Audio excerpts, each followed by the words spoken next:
Hi, you're listening to Kill the Cat. Welcome to episode 1 of our Marvel Madness series.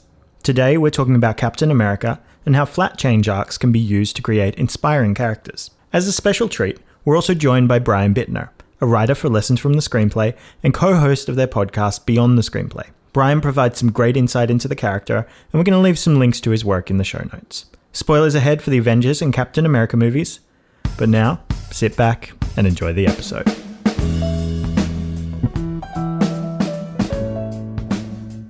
Welcome to Kill the Cat, another fun episode planned today. We have our second guest on the show, Mr. Brian Bitner from Lessons from the Screenplay and Beyond the Screenplay podcast. Did you want to introduce yourself and tell us a bit about how you got into this and what's your deal? And I mean, you said everything. That's all I am. All you are. No, I started writing for Lessons from the Screenplay with Michael Tucker and his brilliant YouTube channel, and we sort of formed a small team of 4 of us, and then the 4 of us decided to start a podcast. And as our lives have gotten busier, the YouTube channel, which is spend 2 months writing a 9-minute video, has become harder and harder to keep going, whereas the podcast, which is just every week watch a movie and say hopefully insightful things about it, has become easier. So the podcast has become our focus at the moment. So yeah, it's Beyond the Screenplay, and we are at 100 plus episodes and still going. So that's been very fun and rewarding. It's funny because we also started trying to make video essays and quickly realized how much work and time video essays was. Yeah. And we were going to do like a podcast to go with our video essays to like show our progress, and we went, podcasts are so much easier and less time consuming. So the video essay channel kind of died, but the podcast kept going. Right. I don't think the video essay channel ever actually got to a point where it properly existed. No. I remember trying to cut one of them, and I spent hours and hours just trying to make it work. And I was like, this isn't going to be a long-term solution. Yeah. But good to have you on. We've been fans of the channel for a long time. I was saying all the way back in film school, it was like Every Frame of Painting and Lessons from the Screenplay. Yeah. Like those were the 2 that everyone watched, everyone paid attention to. That was definitely before my time too, because I was sort of, someone sent me a Lessons from the Screenplay video, and I was writing for a movie website at the time, and I was like, I kind of write columns similar to this. Yeah. And I reached out to Michael. It turned out we had mutual friends. We lived in the same town and everything. So then that sort of went from there. But oh wow, yeah, I was not there for the Dark Knight video and those huge things. That was all just pure Michael at the time. I'm sure having someone else come on board as a writer would have been very helpful. Yeah, I think it took a lot of the stress off of him once we had a team and not just everything on his own. All right, well, for today, we are talking about something that you've written an episode for Lessons from the Screenplay, and that is Captain America. So our inspiration for this actually came from an interview with Taliesin Jaffe. So he's currently on Critical Role. I don't know if you're into Dungeons and Dragons at all, but it's a live Dungeons and Dragons show, basically. Right. But it's all voice actors. And so he's a voice actor, and he talked about one of his characters kind of being this character where the world had to, like, he wasn't going to change, the world had to change around him. And that was the kind of character he was playing. And he compared that to Captain America. And then we were kind of like, oh, that's an interesting way to look at a character arc. And then we discovered there was more language for it. And then we sort of saw your take on Captain America versus Iron Man, and the 2 very different but kind of parallel stories they go on. So that's kind of the intro to how we got to where we are today. And that's kind of now become how to write inspiring characters, and using this idea of a flat change arc, or a character who is tested rather than has to grow. They kind of come to us as good people, and we just have to prove that. Yeah, so through my 2020 lockdown, I decided to rewatch all Marvel properties up to that point. And when I got to the first Avenger, I was like, it's really interesting that Steve Rogers is as good a character as he is, because it would have been so easy to make him boring or make him preachy, because you already have this character with a really strong moral center, and then he gets a serum which makes good great, and that happens at the end of the first act. And I'm like, how do you keep that character interesting and inspiring if they're already as good as they can be, and then they got made better somehow? So that was also like part of the inspiration of like, I really want to break down why this character works so well. Yeah, it's really interesting. You know, I'm excited to talk about his arc just in the first movie because I spent so much time writing a video about his arc and Tony's arc over the course of the Infinity Saga, you know, which that stemmed from me listening to the screenwriters on Kevin Smith's podcast, and Stephen McFeely had these two quotes that I wrote down. One was Tony's arc and Steve's arc kind of cross, where Tony learns to become more magnanimous and more selfless, and Steve learns to become a little more self-interested. And the other one was Tony gets to become complete when he loses his life, and Steve becomes complete when he gets one. And that just stuck with me, and I made a note, and then that eventually turned into a pitch, which turned into an outline, which turned into a script, and then the team made it so much better than I ever could have, but it still felt like, yes, that was the thing I wanted to write, was you have these two characters. Their first movie, they don't change very much, right? Steve, like, absolutely refuses to change, as we'll get into. Tony, he has a positive change arc, but still he ends being like, I'm going to play by my own rules. I'm going to tell people I'm Iron Man, right? Screw everyone, right? And then in Civil War, you have this brilliant change where Tony becomes kind of the company man and Steve becomes the rebel. But then, of course, they're both in just a terrible place in that movie, basically. And then by the end of Endgame, Tony has sacrificed himself for the greater good. So he has completely made that 180. And then Cap decides to go back and have a life and meet Peggy at the dance, right? And actually not have to like be Captain America forever. And I just thought that was so fascinating. So I rewatched everything and tracked all the little moments where, you know, in Avengers, like Tony's like, oh, following rules not really my style or whatever. You see these little things, but then whatever Tony tells Cap makes Cap kind of start questioning S.H.I.E.L.D., which then leads into Winter Soldier, which leads into, you know, Age of Ultron. It's just really neat how all of that happens over the course of many movies. But as you were saying, Kat, that's all happens after the first Avenger, right? Where we have a character who it's like, over the course of many movies, of course, that character has to change, or otherwise it would be boring and terrible. But in one movie, you can give a character a flat arc and actually make it compelling, largely due to the world and the other characters and, you know, all this stuff we'll get into. But that was sort of the impetus for me writing the video about Cap's 11-year character arc, basically. Yeah. Do we want to talk about what the sort of flat arc is? Yes, that's probably a good idea. Yeah. So this comes from a book called Creating Character Arcs by K.M. Weiland. The idea that like Weiland really gets into is that there's a truth and there's a lie. So in a positive change arc, the lie will be within the protagonist, and they have to overcome that within themselves to face their truth. But in a flat change arc, the lie is out there in the real world and it's just thrown up against the protagonist's like truth, and they have to really, really fight for that truth. Another word for it is the testing arc. So for example, Steve's is basically like, there shouldn't be bullies, we should stand up to them no matter what, no matter the cost, no matter the price. We always got to get back up and keep fighting, and the MCU just keeps putting him in more and more complicated situations to test that inner truth for him. I could do this all day.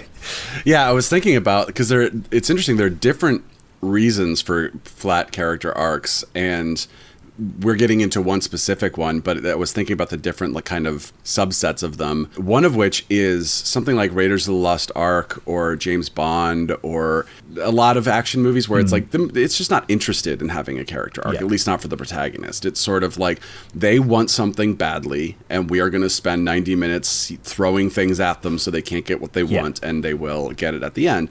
And that's a valid way to do a movie. It's not super interesting. You know, James Bond didn't become an interesting character until Daniel Craig when they gave him character arcs. That doesn't mean James Bond's not a great character. That doesn't mean there haven't been great James Bond movies before Daniel Craig, but that was the first time we started going, ooh, what's going on with this guy? You know, and same with Captain America. It's like once you start following his arc over the Infinity Saga, you start really kind of digging into him. But there are just movies that aren't super interested in having a character arc. And, you know, if you're trying to do that in your script, be careful, because your movie better be damn good or else. I think to like John Wick, right? Like, yeah, I was thinking that too. Yeah, he just wants revenge. Right. That's it. Yep. His puppy. Exactly. His puppy. Stole his car. We're all on side as soon as the puppy dies. Like, we're there. We're just like, yep. Yes. We're with this guy. We don't need a change arc. We'll just follow him. 100%. And then I would argue John Wick Chapter 2 isn't super interesting because the entire plot of the movie is just like, here's another mission. And, you know, and it's like, I like 2, I like 3, but like 2 especially is just like, welp, we have a character with no character arc, and instead of giving him one, we're just going to give him more stuff to go do, you know. And then you have a movie like Clockwork Orange, which I don't know if you guys are familiar with, but the simple one-liner is like, it's a terrible person. He is in jail, and they put him through this program to try to change him, and he refuses to change. Like, we kind of think that he's going to, but by the end, it's like, no, you can't change someone who doesn't want to change.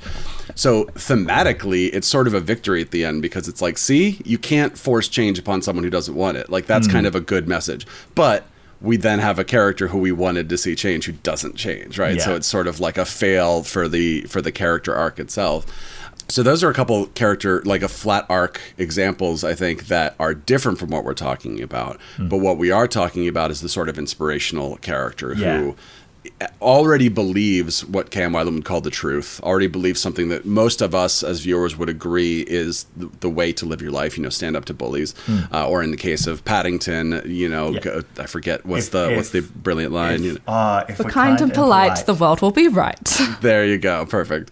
Right. Where it's like, well, they already believe the truth. So then they are going to be tested, but also the characters around them are going to be tested. And the protagonist will refuse to be let down. Paddington and Captain America and Elf comes to mind a lot. Like Buddy the Elf is just this like beacon of light, and then especially the James Caan character, you know, the father of the family, is like so cynical and negative and everything, and by the end we get to see him sing you know, like the sleigh won't go until he sings, like, you know, the Christmas cheer.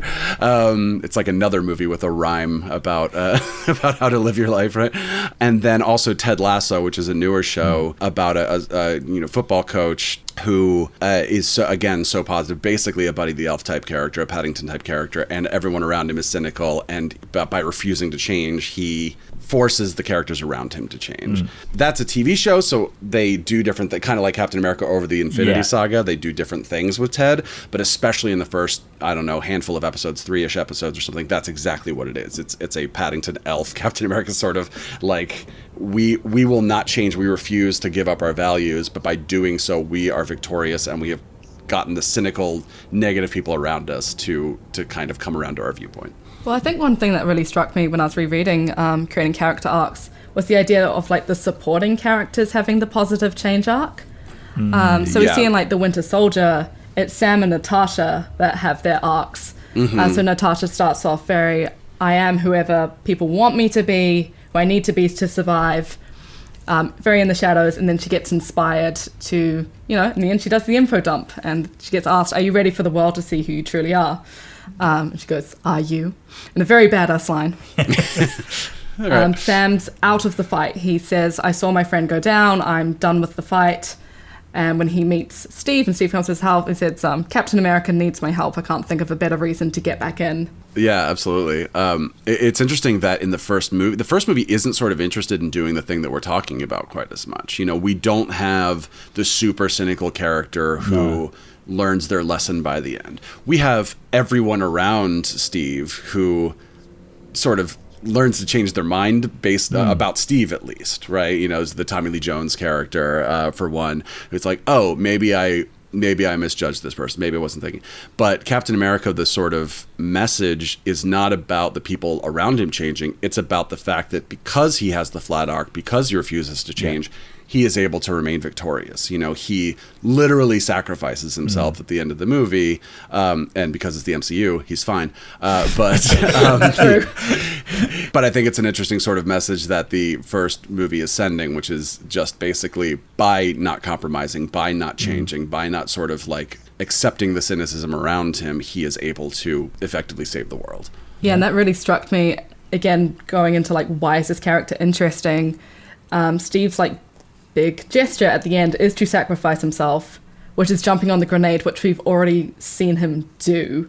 And that really grabbed me when I was rewatching it. So as a writer, I'm very drilled down into like must have positive change arcs for all my characters. So this was like a really nice, interesting perspective on how to write a different kind of protagonist. We do get the one nice little thing that we get is that shot at the end of the kids with the shields, right? And they're running, and we see like, okay, maybe not the supporting characters, but the world has sort of been changed for the better as a result of Captain America's attitude, which in Falcon and the Winter Soldier, we see what happens if a very different Captain America shows up, right? Someone who is very cynical and very, and will just murder a guy in the street, basically. Although Steve does murder a lot of people in the first movie before Disney. I watched Winter Soldier a few weeks ago, and like the opening scenes, I was like, oh, this is really violent. He throws a knife Everyone's through someone's dying. hand. Like he pins a guy's hand with like a knife through the palm. I'm like, wow, Steve, that's pretty violent. Like in my head, I'm like, yeah, Captain America, he's great. He's like, and then I'm like, oh, whoa, he's murdering dudes. He's breaking their necks. Okay, yep, forgot about this.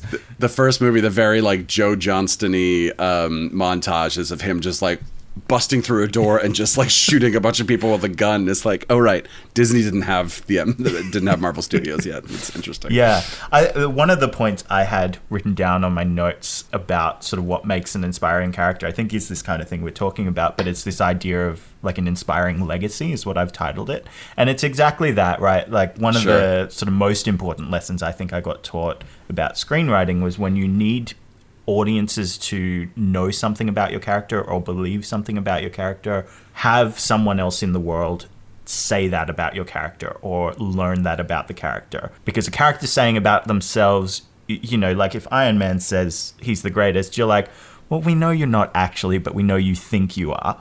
But when someone else says it, it's much more believable because it's like, oh, we're in their shoes and we can put onto that. And so the fact that we see Captain America influence the world around him, influence the people within his team, and then we get a whole series, Falcon and Winter Soldier, about, as you said, like the legacy of Captain America, and you get to see the soldier side of that in John Walker, and then also the symbol side of that in Sam, right? And like the symbol begins to mean something different as Sam takes it up, because suddenly, there's a black Captain America, and that's really important to the black communities, and the other the black super soldiers that got left to rot.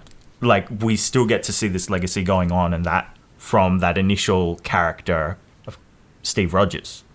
Yeah, and you have that, I was thinking about like inspiring other characters, that scene in Winter Soldier where he's unnamed in the movie, but his name is Cameron Klein, which is the tech who refuses to launch Project Insight. Even when Rumlow has like a gun against his head, he goes, no, Captain's orders, I'm not doing it. And you see the remains of S.H.I.E.L.D. rise up against Hydra. Captain's orders is such a fun line. I love that so much. Should we talk a little bit about, we have this inspiring character, great moral compass, always sticks to it. How do you make that character likable and not preachy? The Superman problem. Yeah. Yeah. I don't know if Superman's ever actually solved the problem. I don't think so. No. I think that's why it's still a problem. Yeah. So we don't often think of Steve Rogers as like a funny MCU character the way we would think of like the Guardians or like Thor or Tony Stark. But rewatching it, I'm like, he's actually pretty funny. It's just his humor isn't mean. Like the first thing we see in The Winter Soldier is him teasing Sam as he's lapping him and saying on the left. And like that's teasing, but it's not mean. Or like other line from the first one when Bucky's like, what happened to you? And Steve's like, I joined the army. That always makes me laugh, like every time. Right, like obviously. Is it permanent? So far. Yeah. Even just the cockiness of like when he's getting beaten up and he's just like, I could do this all day. It's like, you clearly cannot do this all day. Yeah, I mean, I think what it comes down to a lot is dimensionality, right? So it's like whatever your character, you want your character to be an archetype. So they are the cocky one, or they are the good one, or they are the wild card, whatever. But you also want your characters to be three-dimensional. And it's like, how do you walk that line? Where it's like, you are this very simple two-dimensional archetype. You also are a human being. And I think that, like, that's exactly what you're talking about is you could easily make Steve be the Superman, right? This sort of like, well, I'm just happy to help, and I'll see you next time there's a problem. Bye. I'm going to go live my life of good now, right? Yeah. But instead now he's like, he's got a little humor. He's got a little cockiness. And then, of course, as we see in the later movies, he has his own interests. In the first movie, it's what can I do that's going to be advantageous to the most people, to help the most people, basically. And then in the later movies, it's, no, I have a friend, his name is Bucky, I need to save him, and like, that's my priority right now. And maybe arguably, even at the end of Endgame, right? Arguably, how many lives could have been saved if Captain America just continued being Captain America? Or did stuff in the timeline after he'd gone back in time and knew what was coming for all this stuff, right? Sorry, little tangent, but I read the funniest fanfic one of my friends wrote about Steve trying to do that, but the TVA just keeps arresting him. Oh. So the fanfic was from Loki's POV, just watching multiple Steve Rogers get dragged through the TVA, and the TVA being like, genius. Steve, stop, and Steve was like, no, I won't stop. It was amazing. But yeah, I think a lot of it comes down to dimensionality. I know you guys have other thoughts about this, but it's just like, whatever your character is, think about how far can they go away from that, right? Whether it's over the course of an act or a film, or if it's just in a scene where it's like, hey, wouldn't it be funny if this character who always did this? Wouldn't it be funny if Legolas drank enough to be like, I feel a slight tingle or whatever, just little things that make you go, oh, that's a little different than what I'm used to. I think for Steve, he's quite a grounded character, even though he is this sort of he's set up as the big, inspiring patriot. Loki makes fun of him. Let's have a riveting conversation about truth and justice. I love that is Chris Evans pretending to be Loki, pretending to be Captain America. Yeah. Right. But it's all throughout that he still remains human. He still holds a bunch of the stuff after the super serum. He still struggles with women.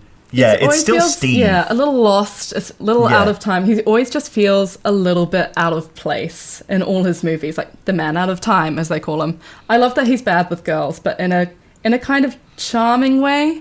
I had a couple of notes of really thin lines I felt they were walking. So one is the bad with girls thing. And I think it's interesting that we don't see Steve try to ask someone out and he strikes out or anything. It's that Bucky sets him up with a date that Steve doesn't want to go on because he knows it's not going to work, immediately gets proved right, runs off and tries to join the army again. Right. And I think when he's doing that speech to Peggy of girls don't want to go out with a guy they might step on, I believed that. It's a little bitter, but it doesn't feel like he's whining about it. Yeah, absolutely. I think that there's two things you could do which would both be wrong in my opinion. One would be, once he gets the serum, he's great at everything. Right. So now he suddenly has all the confidence in the world to ask women out and do all this kind of stuff. The other of which would be, you really lean into, he's this buff Hulk, but he's clumsy. But he's super clumsy and an idiot and doesn't know how to do anything. Right. And that would be that's not a superhero you want. So I think they walk this really beautiful line with him in the first movie where it's he has confidence he didn't have before. He has abilities he didn't have before, but he still doesn't quite have the social confidence, right? Or he doesn't know, when Peggy walks in on him being snogged by Marjorie Tyrell, and he's he could just explain the situation, right? But instead he's but it's not what you thought, whatever, he's he doesn't know how to deal with that. And then, as you're saying, in the future movies, literally his future, he is the man out of time. So we spend a good couple movies with him being I don't get that reference. I need to catch up on the world. Yeah. I need to know what this is. I understood that reference because that's an old one from my time. So I think that's part of what's fun about it. And I keep thinking of Superman now. It's interesting to see Marvel and DC have their sort of the characters that were clearly inspired by the other. So it's you have Batman and Iron Man, right? The billionaire who doesn't have any powers, but has, he has the tech basically. And then Superman and Wonder Woman you kind of have in Captain America and Thor. You could sort of interchange certain parts of them. And I think what's interesting about Superman is that he's either Clark Kent or he's Superman. In all the Clark Kent scenes, he is kind of bumbling and awkward. And then in all the Superman scenes, he's super confident and everything. And you kind of don't buy it. And it's two-dimensional characters that happen to be the same character, right? And with Cap, we get both in one. We get the fact that he is confident and strong and actual literal superhero, but also is still kind of trying to catch up on the world or trying to learn how to have some social skills he never learned because of who he was and that kind of thing. So I think that goes a long way to making him feel like a grounded three-dimensional character. I think the fact that he still chooses a shield when he gets the super serum is such a pivotal moment for his character. Like, it's the choice to stay who he was. It's like, this is actually where I'm comfortable, is like with the shield. And Howard's offering him like all kinds of fancy shields with different gadgets and stuff. He's like, no, I want this seemingly plain one that is made of the strongest material in the world. I'm like, oh, it's Steve as the shield. Yeah, it's a nice metaphor too, of he is still, he's still expecting to get punched by bullies. And I think that's the reason he bonds with Sam so nicely in that initial scene. Because Steve isn't openly looking for friends, and neither Sam, like Sam's not, oh my god, it's Captain America. They kind of have like a casual conversation, and then Sam says, it's your bed, right? It's too soft. And Steve recognizes a fellow soldier. And it's like their morals and some of their background matches and their humor matches. And like that's why I think Sam is such like a nice organic friend for Steve to make. Yeah, I agree. Another line that really struck me, like talking about giving the character like a personal agenda, is early on, Steve is trying to get into the army. He says, it's not about me. And Bucky responds, right, because you have nothing to prove. And there's even when Steve goes on that tour for Senator Brandt, we know that's not where he's really meant to be, but there's a little bit of him that's enjoying the hero worship. Right. Yeah. Until he goes to the troops and like realizes he's not fighting the real fight, and Bucky gets captured. And I do acknowledge what you say in your podcast about the Bucky problem. Yeah. I spend so much time in fandom and fanfic, I sometimes forget that relationship is not actually super fleshed out in canon. I mean, I don't really have the problem as much. It's our resident MCU Scrooge, Alex, on the podcast. Up until 15 years ago, I would have agreed that like movies should operate on their own. You have movies like Red Dragon, the Silence of the Lambs prequel, which ends with like, there's an FBI agent here to see you. What is her name? Credits. Where if you're watching that movie in a vacuum, that means nothing. Like, why? What? Like, but it's like, well, of course I've seen Silence of the Lambs, and of course I know who Clarice Starling is, right? The end of Batman Begins is like, oh, someone left their calling card, right? And it's a Joker, right? If you watch that movie in a vacuum, it means nothing. Like, it's just like, again, the movie ends in this weird thing. But movies are made for a certain audience, expecting that a certain audience knows a certain amount of information, right? Then enter Marvel, who's basically like, we assume you've seen literally everything we've ever made, right? Yeah. Which becomes more and more of a problem the more and more shows and movies there are. And I'm a fan, so I've been watching everything. So I've seen everything at least once. And I'm not a mega fan who could tell you all sorts of stuff and I've seen everything 5 times or anything like that. But I'm enough that I'm like, you know what? I really appreciate what you guys are doing. This is a lot of fun. But the problem is that sometimes movies are assuming you know how important a character or a plot, story device is based on a previous movie. And they do a pretty good job sometimes of being like, oh, here's a little reference that if you don't know the reference, it won't matter. Like, you won't be bothered. But if you do know the reference, you'll be like, ooh, I got that, right? But I think understood that reference. I understood that reference, exactly. I was waiting for it. But I think Bucky is a thing where it's like, if you saw First Avenger in 2011, and then you didn't see, and then you just like watch the movies as they came out, then it's like, it's a couple years until Winter Soldier. So then when like you realize it's Bucky, you're like, wait, who? Oh, that's his friend from the first movie, right? And then you get to Civil War and it's like, I gotta save Bucky. It's like, who is that? Oh, right, he's the friend from the first movie. And most people know enough about the MCU to know who Bucky is and his importance and that kind of thing. But especially at the time, it's like, there's another movie coming out every 4 months or something like that. You're just trying to keep on top of them. You're not rewatching them. You're not necessarily like reading character bios and everything. So it's like, it's that problem of a TV show or a movie series being like, and the character behind the door is this guy. And you're like, who is that? Oh, that's the guy from season 2 who was in 1 episode, and now it's season 5, and I'm supposed to remember who the hell that is, right? And obviously Bucky is not that. Bucky is not just like some one-off character. He's an important character in all 3 of Captain America's movies, but I think the problem is the movies are hoping and assuming that you remember all of the context that the previous movies have given you. I think also, like, we touched on this, we did an episode on Atlantis, the cartoon movie from way back when, but talking about side characters, because those side characters were incredibly memorable. Like, even before we went and rewatched it, we remembered most of the characters. Right. But we noted that like a lot of the characters, especially from the like phase 1 and 2 of Marvel, like the MCU, we didn't really remember. Like the Howling Commandos, pretty unmemorable, but they were fairly significant. And then like Thor's friends from the first Thor movie, Warriors Right. that die in Ragnarok. Yeah, so my like idea for trying to find a movie that had good side characters was, I was wondering why I never ever see the Howling Commandos or the Warriors 3 in fanfic, unless they're like background. Right. But with like all the Steve and Bucky fanfic out there, why do we never talk about the Howling Commandos? So that's why we dived into that a little bit in Atlantis. But yeah, it's like I feel like they maybe gotten a little bit better at it now, but now there's just so much media. There's too many characters to keep up with. But yeah, it's like there was definitely a clear problem, I think, with a lot of the side characters where they just weren't quite memorable enough to hold on to when you came back. Yeah, and I would argue that's kind of who Bucky is in the first movie. Like, he's an important part of the movie, but he's not super integral to like the plot in the movie itself. He is a perfectly fine side character. And I want to interject this little thought I had. Another flat character arc, since that's what we're talking about, is Back to the Future is a famous one. Friend of the podcast, Sage Hayden, who has a channel called Just Right, did a whole episode about Back to the Future and Paddington and a couple other movies, Gladiator, that have flat character arcs. And the point of Back to the Future is it's George McFly who has the character arc, right? He learns to stand up to bullies, right? Literally, like the Captain America thing.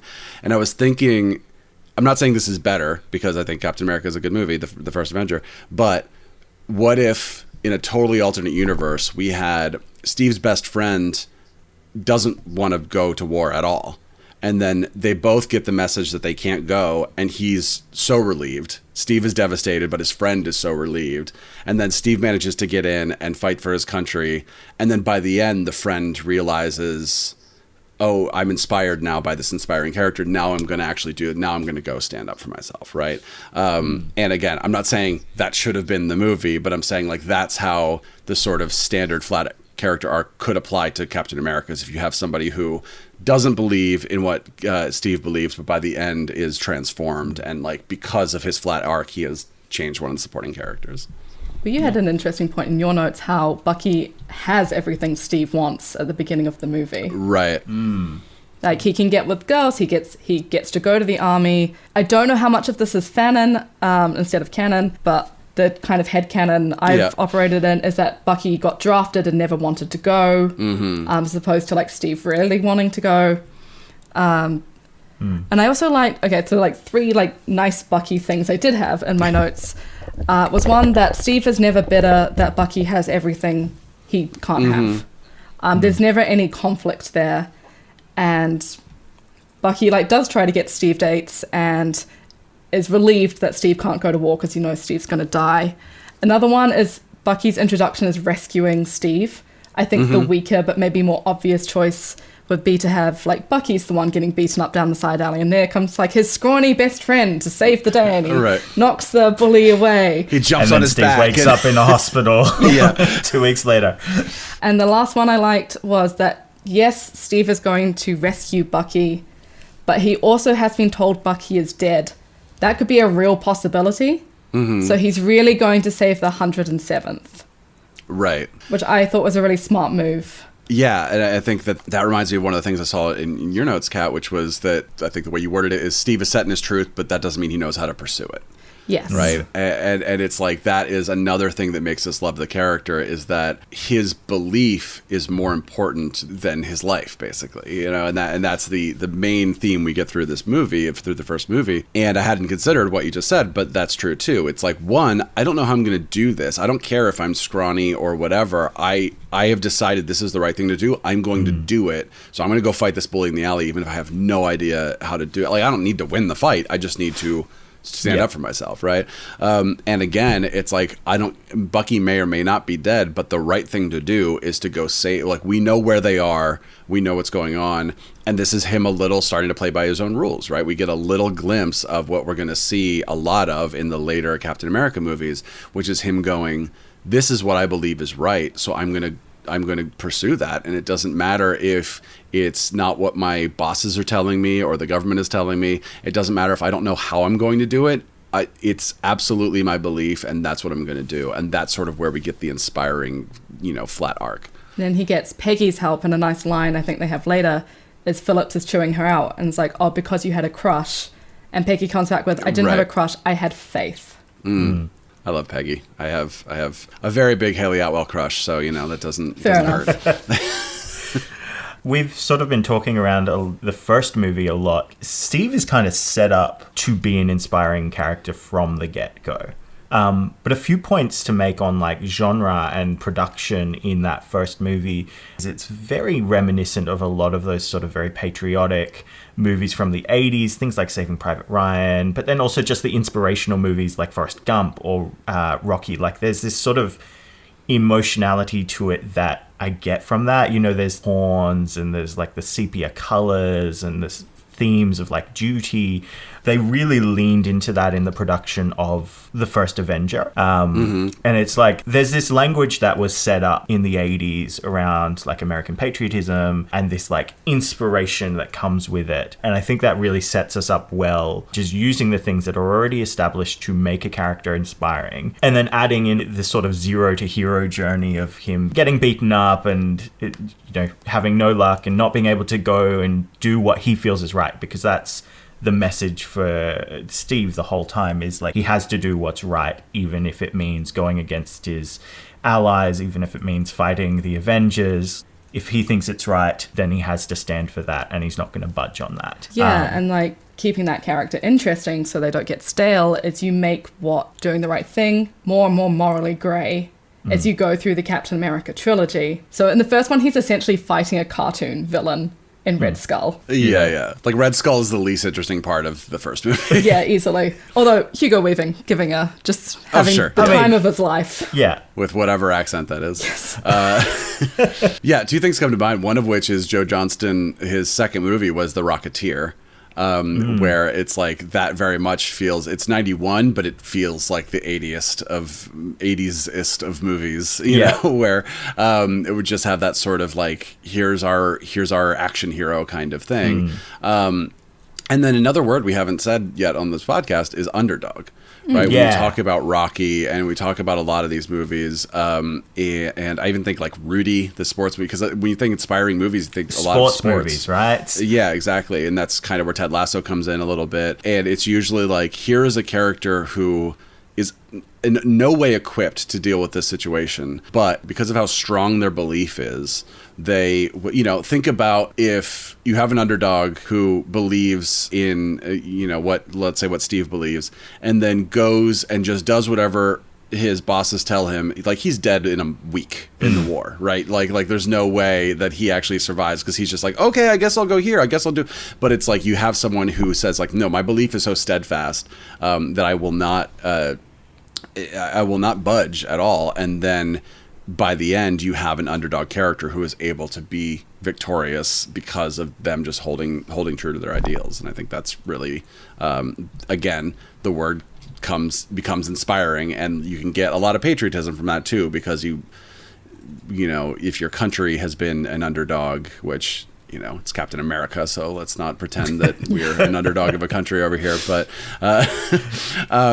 you love those underdog stories. You love being able to root for someone and go like, I have no idea how you're going to get out of this, but I believe in you and I care about you, so I'm excited to see what you'll do. Yeah, one of the interesting things I found in like the first Avenger is when Erskine offers Steve the serum. Steve goes, yep, that sounds good. I'll take that. There's no like self-doubt. It's not like he thinks he deserves it over everyone else. It's just someone giving him a chance to fight, which is what he wants. Right. But at no point is he like, oh, I'm not sure. Like, he doesn't need to be talked into it. He's like, yes, I will take those muscles and I will go punch Hitler. I've punched Adolf Hitler over 200 times. Yes. Yeah, and then how do you test that underdog? You put him in murkier and murkier situations. So we get to the Winter Soldier, and now it's up against S.H.I.E.L.D., which is also Hydra. Fury and Natasha seem like sketchy. He's kind of friends with Alexander Pierce, and he works with Romlo in the beginning. So mixing up your enemies and your allies, don't know which ones to trust. Was trust no one in Winter Trust no Soldier, one, yeah. right. Like the person he trusts the most is Sam, who he's just met. And then, of course, you get to Civil War, where that final fight isn't against a cartoon villain wanting alien powers from a glowing cube. It's, I have to beat up this friend to protect this friend because of a lie I told. Yeah. My personal headcanon for why he can't lift Mjolnir in Age of Ultron is because he's still lying to Tony about his parents. I love that. One of the things I talked about in the Lessons from the Screenplay video that I wrote is what John York calls thesis, antithesis, and synthesis. So basically the 3-act structure, right? So it's like introduce something, give it a conflict, and then resolve it. Like that's the simplest, I always do the I went to the store story, which is if you say I went to the store to get bread, well, that's not really a story, right? And if you say I went to the store to get bread and I got bread and came home, it's still not really a story. Like you could argue it's a story, but what? But if it's like I went to the store to get bread, they didn't have any, so I had to do something, right? Even if it's just I had to go to a different store. Well, it's like, okay, now I understand at least why you're even bothering to tell me this, right? There was a conflict. Some conflict, right? There's conflict, and you had to resolve it. So thesis, antithesis, synthesis. Went to get bread, they didn't have it. I got it, I figured it out. The way that I was talking about it over the entire Infinity Saga was Steve and Tony sort of establishing who they are. Civil War, they're complete opposites, so they've gone too far in the other direction, so that's their antithesis. And then synthesis is Endgame. We see them sort of fully actualized, right? But I was thinking about the flat arc in just one movie, so looking at the first Avenger, where how that actually holds true, but in a different way. Where it's you establish a character who believes the truth, so there's your thesis, right? Very, very simply, your character already believes the thing, right? As opposed to most movies where the character believes the lie. They believe, something that we want them to change their mind about by the end. But then the second act, the antithesis of it all is, it's why it's called the testing arc, is you're forcing them to doubt their beliefs. Or I would say probably in most cases, you are causing them to suffer as a result of them. Right? So it's like a character who is being tortured until they reveal the truth, until they say something, right? It's like, I don't want you to be tortured, but I also don't want you to give up the location of where all the good guys are or whatever, right? So it's like that thing that just makes you go, there's no right answer here, right? It's like, please stop torturing him, but also I agree with what they're doing and I want them to continue doing that. So that's kind of where the antithesis comes in, is like, cool, if this is your belief, what happens if you just suffer and suffer and suffer as a result of your belief?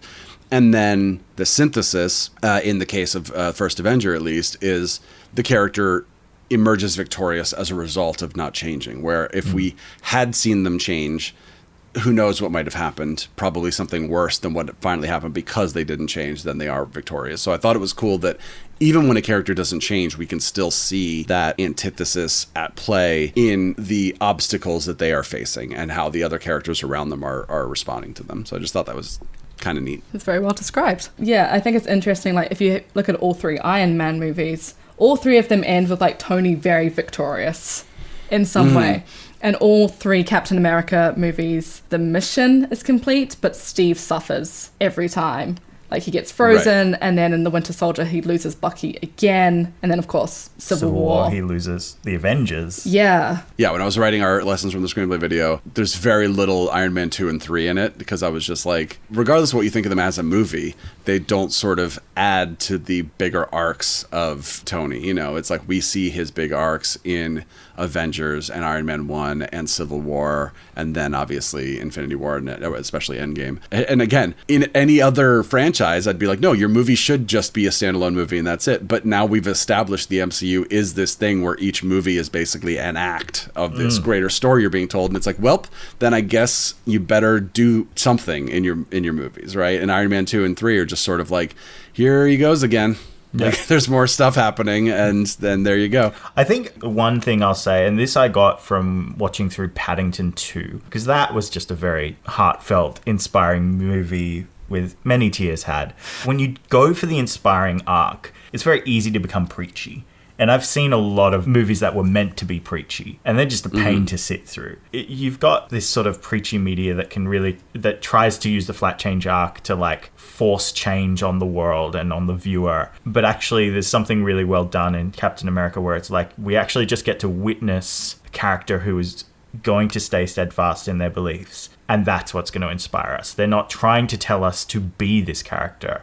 They're just showing us the character, and it says, maybe this is an option for how we can be, and it's hard and it's difficult, but it stands the test thematically. And Paddington 2 is exactly the same, right? He stays kind, he stays polite, and so everything is right. The world is right. Yeah. Yeah, the last thing I'll say, just echoing that, is just what is your arc doing thematically? And, you know, as you were just saying, like, it's like whatever arc you use, make sure it's for a thematic reason, which, you know, don't have a flat character arc just because you couldn't be bothered to write an actual arc, which is, you know, honestly, something like Raiders of the Lost Ark kind of feels like that. They kind of felt like a movie where they were like, we are more interested in this story than this character. And that's fun. That's fine. That can be lovely, really fun right? and exciting, right? Right. But it also feels like if they had spent more time or more thought, maybe they would have tried a little hard. You know, and then you get like Last Crusade, where the entire movie is about kind of Indy's character arc. Don't have a negative change arc just because it's dark and cool and you want to subvert expectations. And then don't have a positive change arc just because it's what you're supposed to do, because that's what 90% of movies do, right? And it's like, what are you trying to say thematically, and how does your character arc support that? And that's why I think it's interesting that flat arcs exist for multiple reasons, as I said at the top of the episode, which is often it's because it's about the refusal to change that is doing something thematic, right? Whether it's something like Clockwork Orange, which is like sort of a dark thematic reason, but still it's about like, no, the character can't change just because you try to force them to change. Or in positive movies like Elf and Paddington and Captain America, it's, again, the character's not changing even though you're trying to force them to change. That causes the world to be a better place, right? And it's like, so thematically what you're trying to say is matching to the arc. And I think that is the main thing you want to think about, is like, what is your theme and how does your character arc actually match that theme? At the end of the day, it's all about theme, right? It's all about what are you trying to say with your story. 100% agree. One of the most annoying pieces of like an interview is the Game of Thrones writers talking about how they didn't care about theme or character arcs. Theme is for 8th grade I've ranted book about reports. this on the show before. Yep. But look where that got them. Yep. Yeah, I 100% agree. I always come back to theme. I usually start with theme. And yeah, I guess like my other takeaway is just because you have the super inspiring character, you can still make them funny. You can still make them have flaws. You can still have them be awkward around girls. Whichever flaws suit the hero. Yeah. Have your character be Clark Kent and Superman, not one or the other. I really liked that analogy, by the way. Yeah. All right, cool. Well, thanks for coming on the show today. Yeah, thank you. This was a bit of a moment after like following you since film school. thanks so much. This is awesome. Yeah, thanks so much for having me. This is great. That was episode 1 of our Marvel Madness series. Huge thanks to Brian for joining us. We've got links to his work in the show notes. If you like the episode and want to hear more, you can subscribe on your platform of choice. We've got 5 more Marvel episodes coming your way over the next few months, including What If, WandaVision, and No Way Home. If you want to say hi or share your thoughts, we're on Instagram and Facebook, so feel free to drop us a line. Until next time, this has been Kill the Cat.